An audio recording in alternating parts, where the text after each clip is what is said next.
시청자 여러분 안녕하십니까? 충북 시사토론창 남상미입니다. 교수신문이 전국의 대학 교수 1,300여 명을 대상으로 올해의 사자성어를 선정했습니다. 2023년 올해의 사자성어는 견리망의, 이로움을 보자, 의로움을 잇는다 또는 의로움을 버린다는 의미인데요. 2023년을 돌아보면 안타까운 일도 또 후회되는 일도 많았습니다. 그야말로 다사다난한 한 해였는데요. 오늘 충북 시사토론창에서는 2023년 한 해를 되짚어보면서 연말 결산을 해보겠습니다. 먼저 토론에 참여해주신 분들 소개해드립니다. 특별히 20대에서 60대까지 각 연령층을 대표하는 패널 분들 모셨습니다. 먼저 진제구 청주대학교 정치행정학 교수 나오셨습니다. 안녕하십니까? 이선재 세명대학교 저널리즘 대학원생 나오셨습니다. 안녕하십니까? 박아롱 변호사 나오셨습니다. 안녕하십니까? 한용진 충북 시민사회단체 연대회의 공동집행위원장 나오셨습니다. 안녕하세요. 연말연시에 사자성어가 많이 발표되죠. 사자성어를 보면 한 해가 어떻게 지나가는지 알 수 있을 정도로 사회성을 집약해서 표현합니다. 2023년에 가장 기억나는 일은 뭐가 있는지 혹은 2023년을 어떻게 평가하시는지 키워드로 말씀해 주시기 바랍니다. 진재규 교수님부터 해주시겠습니까?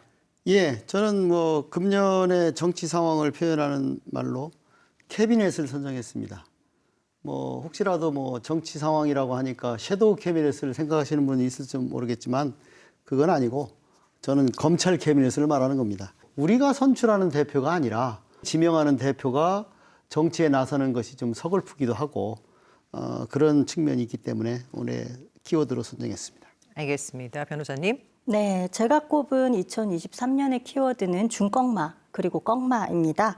코로나가 종식되었지만 경기는 여전히 어렵고 재난에 사건 사고에 이런 여러 힘든 일들이 있는데요. 그렇지만 저희 국민들은 중요한 것은 꺾이지 않는 마음이다라는 의지를 가지고 하루하루 열심히 살아가고 계시잖아요. 네. 그런데 이제 위정자라고 하는 분들은 정말 중요한 민생을 살피기보다는 그저 이제 본인들이 가고자 하는 길을 꺾이지 않는 마음으로 그저 가시잖아요. 그래서 올해는 중꺾마와 꺽마로 표현을 하고 싶습니다. 네, 중꺾마가 중요한 건 꺾이지 않는 마음이라는 그렇죠. 뜻이죠. 알겠습니다. 자, 이선재 대학원생 말씀해 주시죠. 저는 앞선 분들과 조금 다르게 AI를 한번 꼽아봤습니다. 지난해 말 챗 GPT가 출시된 이후로 AI를 둘러싼 희망과 어떤 논란이 끊이질 않고 있습니다. 그래서 확실히 AI는 인류에게 편리함을 가져다 줄 수도 있지만 남의 저작물을 베낀다라는 윤리적인 문제도 있고 전쟁에 활용된다는 윤리적인 문제도 있다는 측면에서 AI에 관한 다양한 논의가 나오지 않았나 싶어서 AI를 키워드로 꼽아봤습니다. 네, 자, 한용진 집행위원장님. 네, 제가 정한 키워드는 내 마음의 나침반입니다. 사회적 문제를 개인적으로 해결해야 하는 상황이 점점 강해지고 있다고 생각을 하고요. 그리고 지난해에는 특히 더 그랬던 것 같습니다. 그래서 우리 사회의 방향이 맞는 것인지 스스로 의심하고 경계하는 것이 점차 개인의 몫이 되어가고 있는 것 같아서 내 마음의 나침반으로 정했습니다. 알겠습니다. 자, 오늘은 2023년 한 해를 주제별로 나눠서 뉴스를 짚어보려고 합니다. 희노애락, 기쁘고 성나고 슬프고 즐거운 뉴스로 나눠볼 텐데요. 첫 번째로 기쁜 뉴스입니다. 자, 먼저 교수님부터 시작해 주실까요? 예, 충청권 입장에서 보면 특히 충청북도의 입장에서 보면 충청권 광역철도가 청주 도심을 통과하도록 약속을 받았다는 겁니다. 물론 앞으로 예타도 있고 그것이 약속대로 된다는 이제 보장이 없지만 어쨌든 이 충청북도 내에서 청주권 주민들 입장에서는 이제 그 교통 인프라 구축이라는 걸 통해서 지역 발전에 큰 계기를 마련했다는 점에서 상당히 고무적인 뉴스라고 생각을 합니다. 변호사님. 네, 저는 이제 출생률 전국 1위 가장 기쁜 소식으로 꼽고 싶습니다. 저출생이 심각한 사회 문제로 자리를 잡고 있는데 올해 전국 17개 시도 중에 유일하게 충북에서만 출생아 수가 늘어났다는 아주 반가운 소식이 있었는데요. 올해 1월부터 11월까지 도내 출생아 수가 작년 같은 시기보다 11.3% 늘었다고 합니다. 전국 평균이 마이너스 7.7%인 것을 보면 정말 고무적인 일인데요. 충청북도는 올해 들어 11개 시군과 함께 출산 육아수당 1,000만 원 지급, 난임부부 지원, 전국 최초 임산부 예우 조례 제정 등 임신 출산을 지원하는 정책을 시행을 하고 있는데요. 내년에는 지원을 더욱 확대할 예정이라고 합니다. 충북이 인구 위기를 극복하는 선두주자로 자리 잡기를 바라는 마음입니다. 네, 출생률 1위를 꼽아주셨습니다. 말씀해 주시죠. 네, 저는 충청북도가 올해 도시재생 사업비로 총 630억 원을 확보했다는 뉴스를 들고 왔습니다. 이는 전국 최다 수준입니다. 그래서 올해 상반기 청주시 복명동과 제천시 청돈동 성정에 이어 하반기 제천시 의림동과 괴산군 연풍면이 도시재생 사업지로 선정됐습니다. 그래서 제천시 의림동은 180억 원, 괴산군 연풍면은 150억 원의 사업비를 확보했습니다. 이제 두 지역 모두 지역 특화 재생 사업인데요. 이렇게 도시재생 사업비를 많이 확보한 만큼 충청북도의 이런 원도심들이 재생되어서 더 많은 인구를 유치하기를 바라는 마음입니다. 네, 도시재생 사업비 관련해서 말씀해 주셨고요. 네, 중부내륙 특별법 이야기를 안 할 수 없을 것 같습니다. 연내 재정을 위해서 좀 민관 정이 많은 노력을 기울였고 어쨌든 연내 재정이 확정돼서 일단 기쁜 일이라고 할 수 있을 것 같은데요. 다만 뭐 국가 지원이라든가 부담금 감면 그리고 예비타당성 조사 특례 등이 좀 빠지면서 무늬만 특별법이 아니냐라는 지적도 있습니다. 그래서 앞으로는 좀 각종 사업 추진에서 발생할 수 있는 난개발에 대한 우려가 사실 있습니다. 그리고 그 난개발을 막는 안전장치에 대한 사회적 합의나 또 제도적 보완이 좀 필요할 것 같고요. 그리고 실질적으로 지역의 균형 발전을 위해서 어떻게 해야 될 것인가라는 논의도 좀 더 지속돼야 할 것 같습니다. 우리나라 출생률이 0.76명 정도에서 네. 지금은 0.6%로 맞습니다. 네. 정말 좀 심각한 상황이 아닐 수가 없는데 그렇습니다.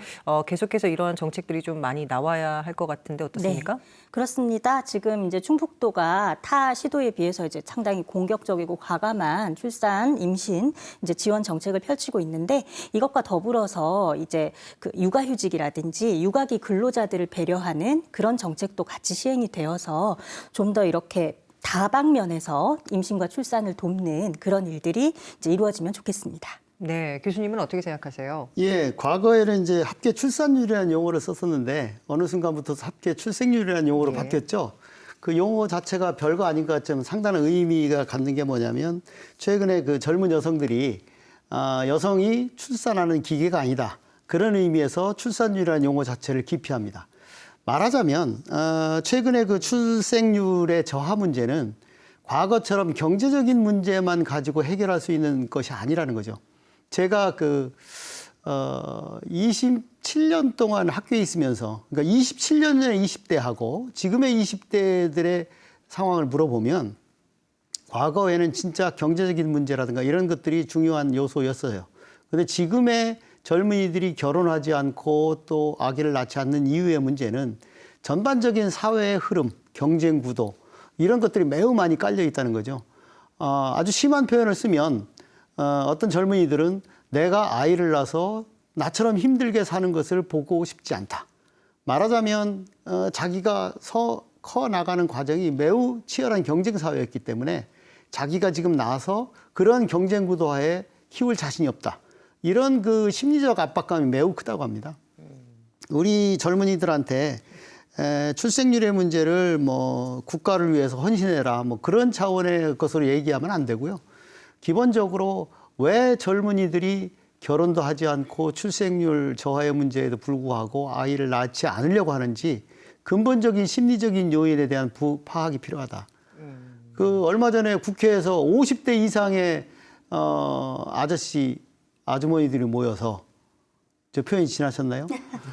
과거에 30년 전의 의식을 가지고 출산율 문제를 논의했어요. 네. 그건 아무런 소용 없습니다. 지금 20대, 30대가 왜 아이를 낳지 않는지에 대한 심층적인 접근이 필요한데 그 접근이 없습니다. 예. 자, 옆에 계시는군요. 청년의 입장에서 어떻게 생각하십니까?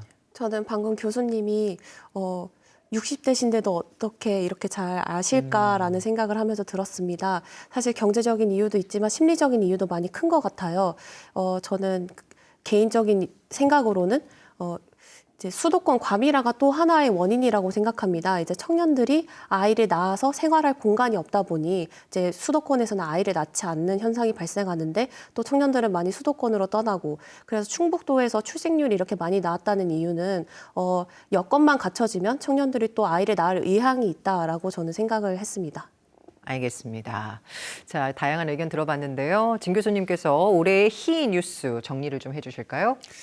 올해 희뉴스 중에 사실은 이 충청권 입장에서 보면 중부내륙특별법 제정이 큰 차원에서 상당히 의미 있는 것이긴 한데 아까 말씀하셨듯이 핵심적인 요소가 좀 빠졌다는 것이 문제이기 때문에 우리 정치권 입장에서는 빠른 시일 내에 내년 그 국회에서 문제를 해결할 수 있는 개정안을 좀 마련해 주길 바라는 마음입니다. 자, 두 번째 성나고 화가 나는 소식, 답답한 소식 꼽아보겠습니다. 자, 어떤 뉴스를 선정하셨을지 한용진 집행위원장님 말씀해 주실까요? 네, 저는 레이크파크 르네상스를 좀 꼽았습니다. 좋은 소식인데 왜 화를 냈는지는 이게 김영환 도지사께서 취임 후에 1호 공약으로 서명도 하시고 하셨던 게 이제 레이크파크 르네상스였는데 그리고 올해 3월에 이제 충청북도에서 요거를 조금 레이크파크, 마운틴파크, 시티파크로 구성해서 2030년까지 9조 2천억 원 정도를 좀 투입하겠다 계획을 밝히셨는데 근데 문제는 뭐냐면 레이크파크 르네상스의 개념과 정의가 여전히 모호합니다. 예. 그래서 이 레이크파크는 무엇인가를 넘어서 레이크파크 르네상스는 무엇을 할 수 있는가라는 사회적 담론이 형성이 필요함에도 거기에 미치지 못하고 있거든요. 그러니까 이게 문제가 되는 게 우리 민선 7기 때 뭐 무예 마스터십처럼 이 도지사의 어떤 의지만으로 추진됐던 정책은 이게 지속되기 어려운 걸 우리는 이미 경험을 했거든요. 그래서 도지사의 정책적 실패를 또다시 도민들이 다 감수해야 되는 상황이 반복되는 것은 아닌가. 네, 그런 측면에서 좀 답답하고 화가 나기도 하고 예, 그렇습니다. 진 교수님 어떻게 보세요? 예, 저는 뭐 주민 소환까지 갈 거 없이 그 주민 소환의 하나의 원인이 됐던 충북도지사의 그 친일 망언이라든가 여러 가지 그 언행 문제를 들고 싶은데 레이크파크 르네상스처럼 정책적 실패는 그나마 용납할 수 있어요. 왜냐하면 기본적으로 정책을 하다 보면 정책 실패 사례가 나올 수도 있는 거고 여러 가지 자기가 원하지 않던 의도하지 않던 규제라든가 이런 것들을 당초의 의지대로 할 수 없는 그런 상황이 있기 때문에 우리 도민들은 상당히 관대해서 정책적 실패에 대해서는 봐줄 용의가 있는데 충분히 정상적인 상식을 가진 사람으로서 저도 할 수 없는 친일 망언이라든가 이런 것들 또는 그 이외에도 할 수 없이 많은 그 망언들을 보면 최근에 충청북도의 화를 나게 하는 주민들의 화를 돋구는 일들의 대부분이 도지사였다는 것이 화가 납니다. 기본적으로 앞으로는 얼마 전에 말했듯이 이 주민 소환이 통과되지는 않았지만 그걸 계기로 해서 이제는 원래 정책적인 측면에 집착하고 거기에 매진하는 도지사가 좀 돼주셨으면 좋겠어요. 정치적 발언을 좀 자제하고 그런 것이 저희 희망입니다. 알겠습니다. 변호사님. 네, 이어서 이제 말씀을 드리자면 정말로 올해 저희 충북 도민들의 로우 뉴스 키워드는 도지사인가 이런 생각이 들 정도인데 말씀하신 그런 어떤 과오들로 결국 주민 소환이 추진이 되었는데 불발이 되었잖아요. 저는 이제 그 소식을 올해의 롤 뉴스로 꼽고 싶은데 주민 소환 요건이 사실 워낙 까다롭지 않겠습니까? 그런 거 생각하면은 120일 동안 진행된 서명에서 13만 명 이상 참여를 했고 800명 이상의 도민이 수의민으로서 자기 일도 아닌데 발벗고 나서서 열의를 다해 움직였습니다. 이제 이런 것들만으로도 사실 주민 소환 운동 자체는 큰 의미가 있다. 무산된 것은 크게 중요하지 않다. 이렇게 생각은 하는데 문제는 이런 메시지가 당사자와 다른 선출직 공직자들에게도 전달이 돼야 되지 않겠습니까? 그런데 이제 도지사의 반응을 보면 말로는 뭐 도민의 비판을 겸허히 받아들인다. 뭐 용서하고 화해하는 대통합 시대를 열겠다. 이런 이야기를 하지만 이런 상황이 발생한 원인에 대해서 이제 저희는 이제 이렇게 이야기들을 하고 있는데 정작 본인은 뭐 진영 간 대립, 가짜 뉴스 이런 이야기들을 여전히 하고 있기 때문에 사실 뭐 이런 태도를 보이고 있다는 점이 가장 화가 나는 상황이 아닌가 그런 생각이 듭니다. 네, 내년에는 김 지사와 관련된 좋은 소식들이 좀 많이 들려왔으면 네, 좋겠네요. 그랬으면 좋겠습니다. 자, 말씀해 주시죠. 네, 저는 올해 초에 있었던 봉양농협 갑질 사건을 노회에 해당하는 키워드로 가져왔습니다. 비상임 조합장이라서 무제한으로 연임을 할 수 있는 농협 조합장인 건데요. 이분이 1988년도부터 조합장을 역임하면서 이제 조합원들에게 각종 갑질을 했다는 의혹을 받고 있습니다. 현재도 지금 갈등은 계속 있어서 어떻게 될지는 새해에도 주목을 해봐야 할 것 같습니다. 네, 키워드로 갑질을 꼽아주셨는데요. 또 다른 뭐 갑질에 대한 이야기 있으시다면, 예, 김 교수님. 뭐 기본적으로 갑질은 갑의 위치에서 을을 무시하는 건데요. 이게 우리나라 사람들의 서열 문화하고 밀접한 관련이 있습니다. 제가 놀란 것이 이 갑질이라든가 또는 서열 문화가 나이든 기성세대의 전유물인 것으로 알았는데 얼마 전에 이제 보니까 젊은 친구들도 여전히 이 서열 문화에 상당히 노출돼 있더라고요. 어느 이제 입시 관련 사이트 관련해서 댓글 다는 어떤 학생이 전국의 300개 대학을 더 서열을 매겨놨어요. 그러면서 자기들끼리 우리 대학이 더 서열이 높고 네가 입결이 낮고 뭐 등등 해가면서 얘기하는 걸 보니까 한 끗이라도 자기보다 커트라인이 낮은 학생들은 1, 2점밖에 안 되잖아요. 그것이 또 전체를 말하는 것도 아니고. 그런데도 불구하고 낮추려는 경향. 또 자기보다 조금이라도 권력이 세다 싶으면 쓸데없이 고개를 숙이는 경향. 이런 것들을 보면서 기본적으로 이 갑질 문화의 근본적인 문제는 갑을 없애는 게 아니라 우리 사회의 서열 문화 이런 것들이 근본적으로 사회적으로 청산되지 않으면 갑질 문화는 영원히 지속될 수밖에 없다. 갑을 없앴더니 을이 갑질을 하는 거죠 또. 그런 현상이 있다고 한다는 것은 상당히 좀 우려스러운 일이라고 저는 생각을 합니다. 요즘 젊은 세대들에게 있어서 공정이 굉장히 중요한 단어가 되지 않습니까? 그런 의미에서 갑질을 어떻게 보고 계시는지 궁금한데요. 사실 저는 이 젊은 세대가 공정이란 키워드에 집중하게 된 것은 내가 저 위치에 올라가지 못할 것 같다는 열등감과 박탈감에서 비롯된 것이라고 생각을 합니다. 이제 나도 존귀한 사람이고 나도 저만큼 존귀한 사람이라고 생각하면 그만큼 다른 사람을 또 존귀하게 대할 수 있는데 나는 그렇게 못한 사람이고 그렇게 올라갈 수 없는 사람이라고 생각하니까 오히려 그것을 자신보다 낫다고 생각하는 사람들에게 좀 많이 푸는 경향이 있어서 저도 많이 안타깝고 그런 문화가 좀 없어졌으면 하는 게 제 바람입니다. 제가 첨언 드릴 게 있는데요. 네. 제가 이제 학교에서 행정철학을 가르치다 보면 매우 중요한 키워드로서 정의, 공정, 형평, 평등 이런 개념을 가르칩니다. 근데 최근에 학생들이 이제 정치학 교양 과목을 안 듣다 보니까 공정, 정의 또는 형평, 평등 얘기를 하는데 개념 정의를 명확히 하지 못합니다. 심지어는 9급 공무원, 7급 공무원 입시 충원 때 임용 시험. 네. 물어봐도 공무원이 되겠다고 하는 사람조차도 형평성의 개념을 명확하게 알지를 못합니다. 근데 이 공정이라는 개념 자체 이전에 평등이라는 개념과 형평성이라는 개념의 차이를 명확히 구분해야 되는데 많은 사람들이 공정하다고 하는 것을 그냥 단순히 기계적 평등만 생각을 하는 것 같아요. 예. 근데 우리 사회 입장에서 보면 기계적 평등만 강요하게 되고 또는 기회의 평등만 강조하게 되면 사회적으로 낙후된 사람들은 절대로 앞서갈 수가 없고 또 쫓아갈 수가 없습니다.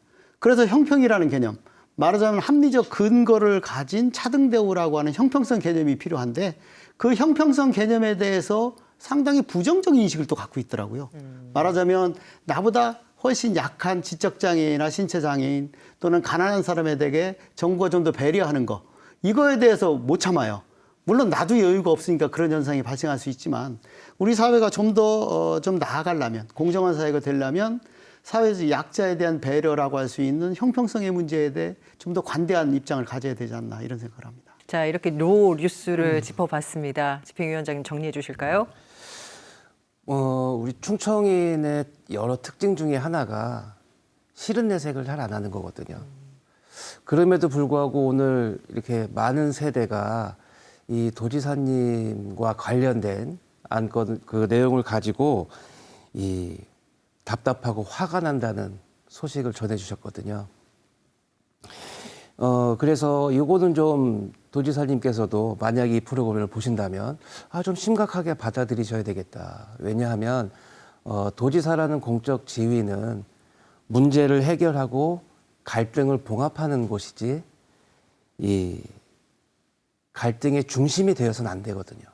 근데 지금 우리가 봤을 때 항상 지역에서 나는 모든 문제와 갈등의 중심에 도지사님이 계신 것 같아서 매우 화가 나고 답답하다라고 정리할 수 있을 것 같습니다. 그래서 이 프로그램 꼭 보셨으면 좋겠네요. 자, 이번에는 세 번째로 슬펐던 소식, 안타까운 소식 짚어볼 텐데요. 박아롱 변호사님 시작해 주시겠습니까? 네, 가장 슬펐던 소식에 대해서는 아마 다들 의견이 비슷하실 것 같아요. 올해 7월 오송에서 정말 있어서는 안 될 안타까운 사고가 있었지요. 궁평 제2 지하차도 침수로 14명의 사망자가 발생했고 아직까지 진상 규명 과정에 있는 사건인데요. 이것이 이제 원인부터 대처까지 너무 많은 문제가 첩첩이 이렇게 겹친 그런 아주 대형 사건인데 사고 발생 후에 5개월이 지나도록 이제 수사를 하고 있다. 누구누구에게 영장이 청구되었다. 이런 소식은 들리지만 명확한 어떤 눈에 보이는 결과는 아직 나오지 못하고 있단 말이죠. 그리고 또 며칠 전에 청구한 구속영장은 또 기각되었다는 이야기도 또 있고요. 이런 것들 보면 참 답답한 지금 그런 상황인데 지난 19일 유가족협의회 그리고 생존자협의회 시민대책위가 독자적인 조사기구인 시민진상조사위원회를 발족을 시켰다는 소식을 들었어요. 우리 위원장님도 아마 참여를 하고 계신 것으로 이제 알고 있는데 그리고 또 검찰이 도청과 시청을 다시 압수수색했다 이런 이야기도 있기도 하고요. 그러니까 하루빨리 진상을 명확히 밝혀내서 책임자를 처벌을 하고 재발 방지 대책을 마련을 해야 되겠고요. 그리고 유가족이나 생존자 이런 어떤 피해자분들이 실질적으로 위로받고 피해를 회복할 수 있도록 보다 성의 있는 대책이 필요할 것 같아요. 아직 이게 해결이 안 되니까 저희가 계속 슬프지 않습니까? 맞습니다. 네. 덧붙이실 말씀이 있으실 것 같아요, 위원장님. 네, 유가족들이 가장 걱정하는 부분은 잊혀지는 겁니다. 그래서 그 부분에 대해서 타인의 고통 앞에 중립은 없다라고 프란치스코 교황도 말씀하셨지 않습니까? 그래서 이런 것들이 좀 해결되어가는 과정이니 우리 도민들뿐만 아니라 많은 국민께서 계속 관심을 가져주시는 것만이 이 문제를 해결할 수 있는 또 새로운 길을 열어줄 수 있을 것 같습니다. 알겠습니다.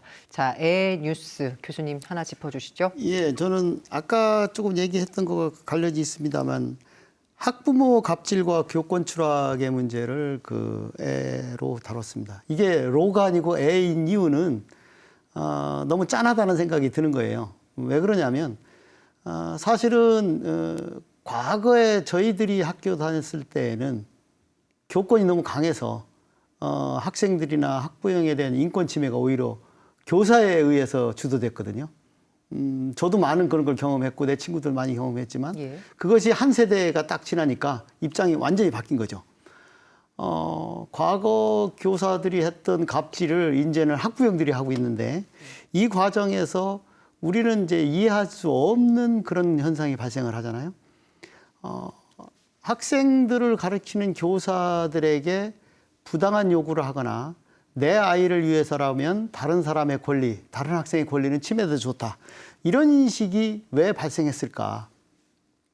이게 사회가 압축적으로 성장하는 과정에서 치열한 경쟁 속에서 이제 살다 보니까 과거의 군사 독재 시절에는 그런 그 욕구를 분출하지 못했었는데 이제 사회가 민주화되다 보니까 그런 이제 과거의 교사 갑질은 사라졌는데 정반대로 그 민주화 이후에 아이러니컬하게도 학부형들이나 학생들의 자기 권리 이것이 너무 지나치게 강하다 보니까 이런 현상이 발생하지 않나 싶습니다. 이것이 좀 슬픈 측면이 있어요. 왜 그러냐면 정상적으로 학생을 가르치는 교사들 입장에서 보면 정상적인 학교 지도, 생활 지도조차도 못하게 만드는 현상이 발생하거든요. 얼마 전에 그 동영상에 이제 나왔지만 50대의 교사가 수업 시간에 빠져나와서 매점에 가려는 여학생들의 가방을 잡아 끌었는데 그 과정에서 그 학생이 보여준 교사에 대한 태도 매우 무례할 뿐 아니라 일반 사람들도 참을 수 없는 정도의 무례한 행동을 보면 과연 학교에서 교육이 제대로 이루어질 수 있겠느냐 그런 생각이 들어서 슬펐습니다. 예. 변호사님은 어떻게 들으세요? 네, 이제 이것이 확정 판결까지 나온 사건이라 제가 좀 알고 있는 사건을 소개를 좀 해드리자면 도내의 한 초등학교 교사입니다. 교사인데 이분이 이제 허위 신고를 계속 당하셨어요. 네, 그 학부모께서 이제 신고도 계속하시고 민원도 계속 제기하시고. 정말 이것이 반복되고 뭐 고소만 해도 한 3번, 4번 이렇게 반복돼서 하시고 이런 사건들이 있었는데요. 그렇게 했지만 사실은 이분은 결국은 한 게 없기 때문에 무혐의는 나왔는데 이 학부모께서는 더 이상 계속 참지 않으시는 거예요. 예, 계속 그렇게 하시는 상황이어서 이 교사께서는 사실은 좀 오랫동안 초등학교 교사로 재직을 하면서 나름 이렇게 소명의식을 가지고 계시는 분이었는데 인생이 송두리째 무너지신 거예요. 그게 계속 기사화도 되고 사실 이랬던 사건이라 이제 그래서 이분이 이제 무고죄로 고소를 했더니 또 무고의 고의는 없었다고. 아하. 그래서 학부모가 무고로 처벌되지는 않았어요. 그래서 마지막으로 그럼 할 수 있는 것을 민사소송을 제기를 해보자. 그러니까 사실 뭐 금전적인 어떤 배상이 중요한 것이 아니라 이분이 어떻게든 다시 교사 생활을 이어갈 수 있는 어떤 그런 지푸라기라도 이제 마련하자는 의미에서 민사소송을 했는데 민사소송은 받아들여졌습니다. 예. 허위의 사실을 알고 있었거나 아니면 충분히 알 수 있었는데도 불구하고 계속 반복적으로 고소를 해서 교사에게 정신적 고통을 가한 것이 인정이 되어서 얼마 전이에요. 불과 얼마 전에 판결이 확정이 되었었거든요. 이런 사안들 보면은 이제 교사들께서 실제로 현장에서 교육 현장에서 얼마나 좀 이렇게 안타까운 위험들에 노출이 되어 있나. 그럼에도 불구하고 자기 권리를 이렇게 구제하기 위한 어떤 행동을 사실 잘 나아가지를 못하거든요. 그런 부분들 참 안타깝고 그렇습니다. 알겠습니다. 교권 침해와 관련해서 우리 청년분은 어떻게 생각하시고 계시는지요? 저는 이제 또래 교사들이 제 연령대이다 보니까 그 뉴스가 나올 때마다 정말 안타까운 마음이 더 드는 것 같습니다. 이제 사회 초년생으로 막 이제 대학을 졸업하고 학교에 학생들을 사랑하는 마음을 가지고 나아갔는데 이제 돌아오는 것은 학부모들의 욕설이라든지 학부모들의 과도한 인격 침해라든지 이런 것들을 보장해줄 또 학교 현장에 시스템이 잘 마련되어 있지도 않은 상황인 것 같고요. 제가 알기로는 교사의 그 휴직 비율 중 이제 우울증으로 휴직하는 비율이 타 직군보다 좀 높다라고 알려져 있습니다. 그만큼 사실 선생님들이 학생들에게 학습뿐만이 아니라 이런 인성적인 인성교육 그리고 어떤 정신적으로 몰두해서 학생들을 많이 가르치는 것 같은데 아무래도 이제 교사에 대한 인식이 좀 더 개선이 되어야 할 것 같고요. 처우가 개선되어서 좀 교사들이 학생들을 더 성심성의껏 가르칠 수 있는 환경이 조성되면 좋겠습니다. 네, 안타까운 마음들이 많으신 걸로 저희도 해석이 되네요. 아까 제가 말씀드렸듯이 이런 갑질의 문제는요. 처우의 문제 이전에 위상의 문제입니다. 아까 말한 대로 우리 사회가 서열 문화가 워낙 깊숙이 박혀 있다 보니까 과거 30년 전에는 교사의 위상이 사회적으로 높았기 때문에 대들지를 못했던 학부형들이 요새 교사의 위상이 사회적으로 떨어졌잖아요. 경제적으로 많이 발전하다 보니까 그보다 훨씬 경제력이 뛰어난 민간 직군도 많이 생겼고 권력을 가진 검찰, 군 뭐 등등의 상당한 직군들이 세다 보니까 교사 위상이 상대적으로 떨어진 거죠.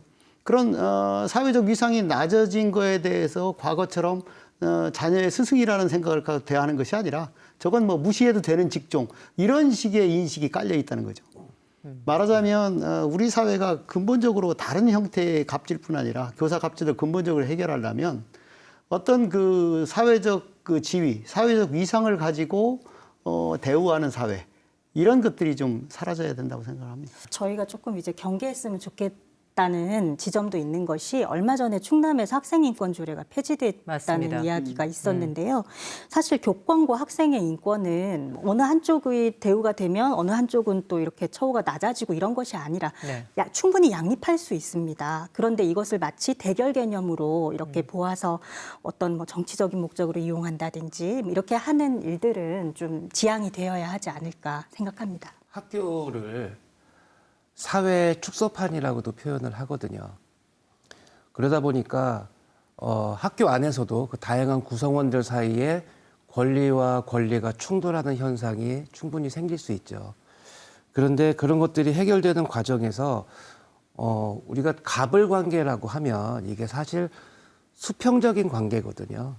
위치의 차이고 어떤 포지셔닝의 문제인데 갑을을 세로로 써서 네.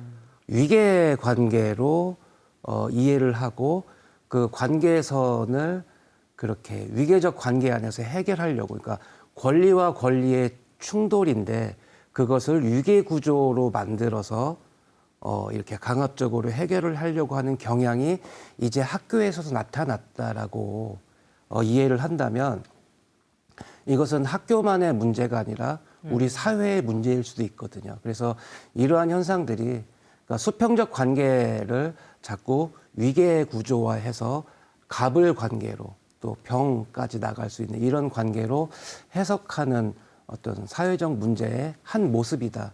그러니까 이렇게 본다면 이거는 학교만의 문제는 아니다라고 이해해야 되지 않을까 싶습니다. 지금 애 뉴스를 꼽아보고 있는데요. 집행위원장님이 네. 꼽아주신 건 뭘까요?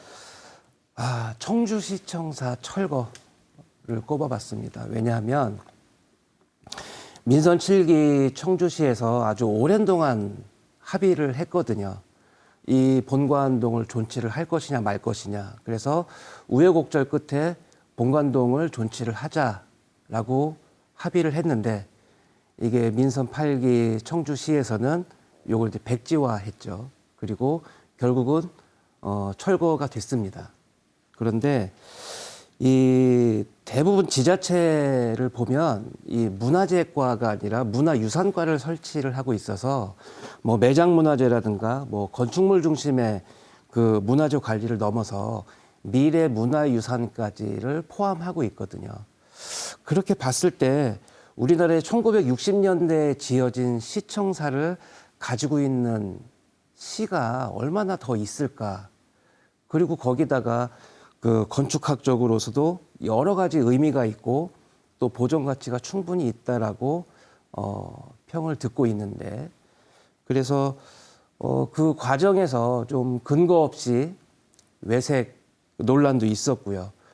또 효율성을 앞세우기도 하고, 그래서 보존 가치가 충분함에도 좀 억울한 누명을 쓰고 철거된 청주시 본관동 입장에서 생각해 봤을 때 이거 참으로 슬프고 안타까운 소식이 아닐까 싶습니다. 예, 알겠습니다. 태학 원생님 말씀해 주시죠.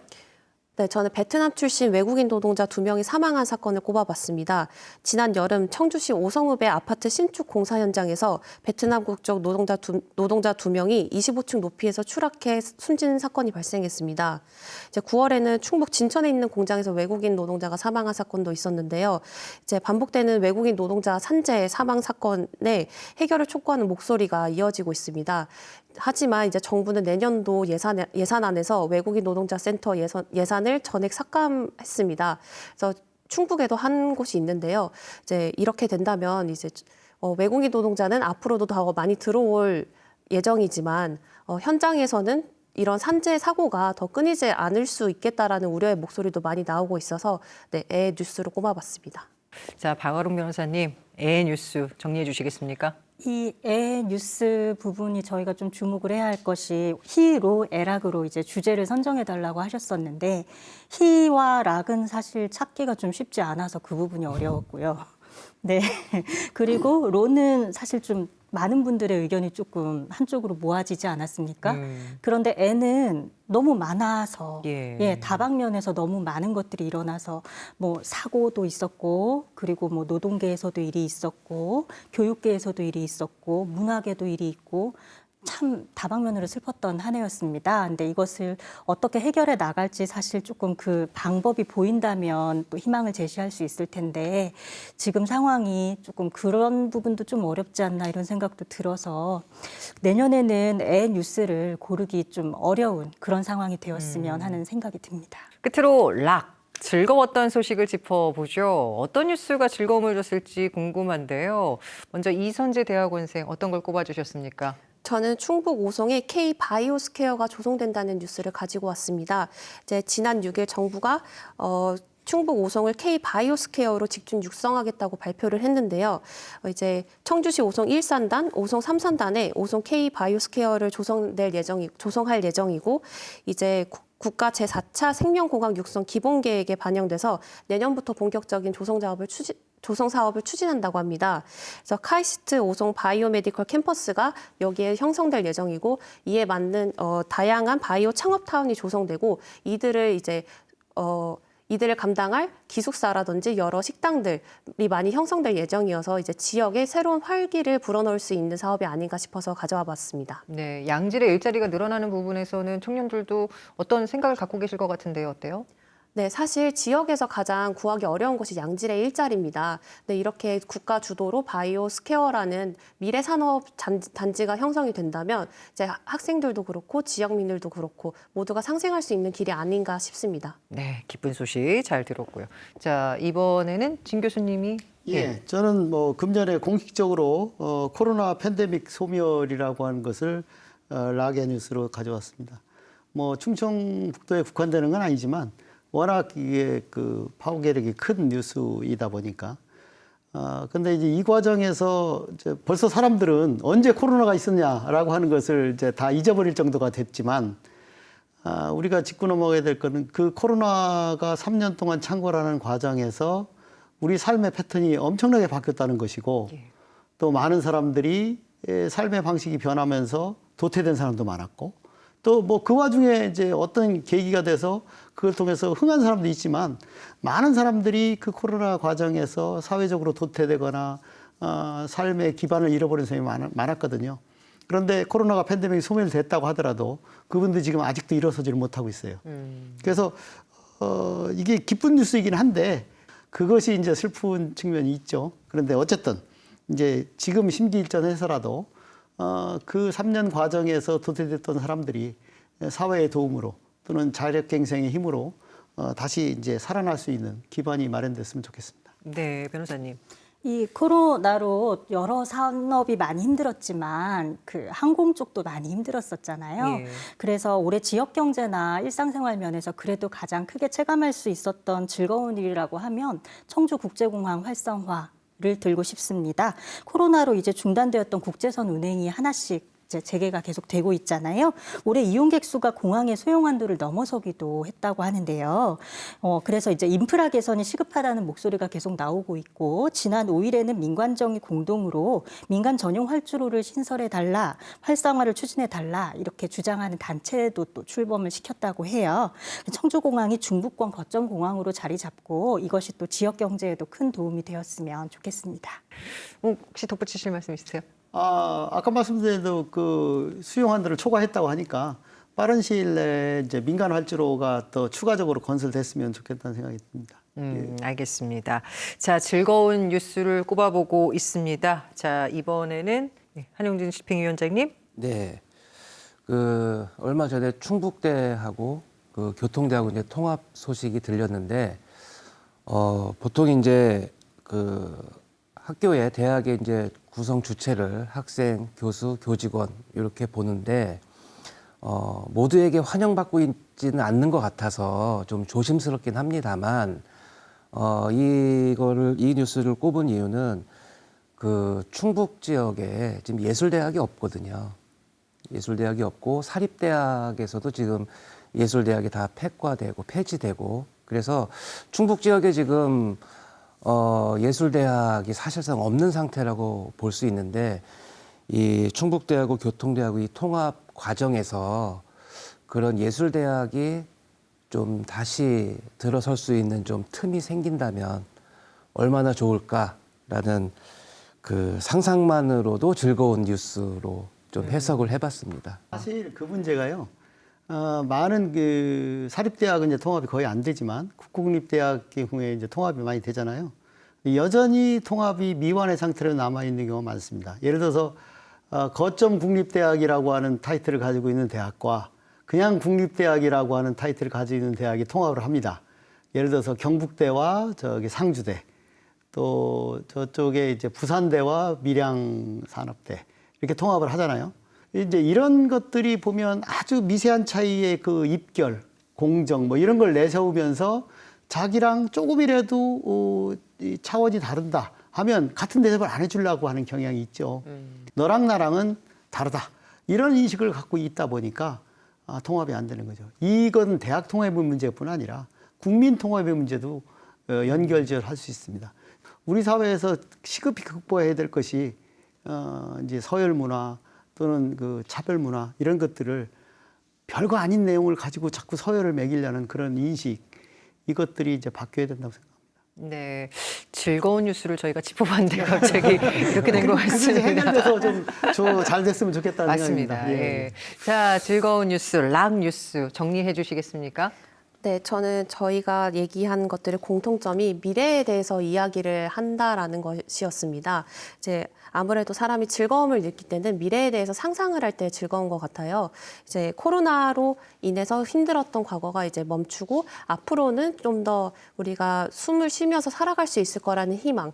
그러면서 이제 외국으로도 나갈 수 있다는 청주공항을 통해서 이런 희망들과 그리고 앞으로 이제 충북에 일자리가 많이 생길 것이라는 기대감, 바이오스퀘어 조성으로 인해서 그리고 충북대 교통대는 조금 여러 이야기가 있습니다만 어쨌든 예술대학이라는 이제 새로운 대학이 또 탄생할 것 같다라는 기대감이 저는 즐거운 뉴스의 공통점이라고 보았습니다. 지난 1년을 돌아보면 코로나19 종식 선언이 있었고 또 챗 GPT가 우리 곁으로 한층 다가왔죠. 1년 사이 정말 많은 일들이 있었는데요.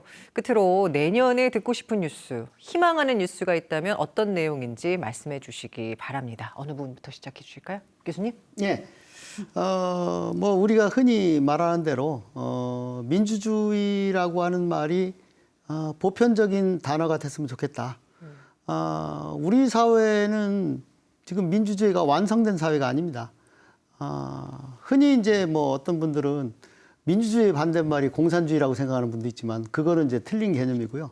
공산주의는 경제 시스템이기 때문에 공산주의는 자본주의의 반대말이고 민주주의의 반대말은 군주주의고 독재주의입니다. 그러니까 지금 우리가 과거의 왕정을 또는 그 군사 독재를 거쳐서 민주주의로 가고 있는 중이지 우리 사회는 어느 분야가 다 들여다보더라도 민주주의가 많이 완성된 분야도 있고 거의 완성되지 않은 분야도 있습니다.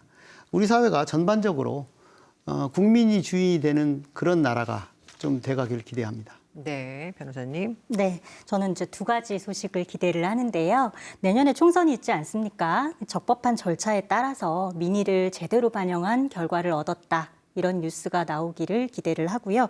또 한 가지는 제가 이제 개인적으로 참여했던 일인데 개인적인 일은 아니죠. 저희 충북의 일이니까 청주 가정법원 유치 활동을 사실 조금 많은 분들이 열심히 해주셨었는데 올해는 결실을 맺지 못했어요. 내년에는 충북도 가정법원을 가지게 되었다라는 뉴스를 꼭 들을 수 있으면 좋겠습니다. 알겠습니다. 대학원생님. 네, 저도 총선과 관련해서 이제 내년에는 좀 더 청년의 목소리가 정치에 반영된다는 뉴스를 들었으면 좋겠습니다.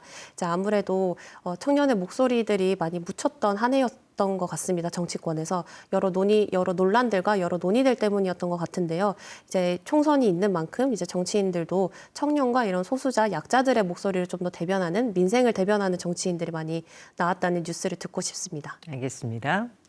예, 제가 시작할 때 키워드로 내 마음의 나침반이란 키워드를 뽑았는데 결국 이 얘기는 그 우리 사회 양극화 문제와 맞닿아 있다라고 생각을 합니다.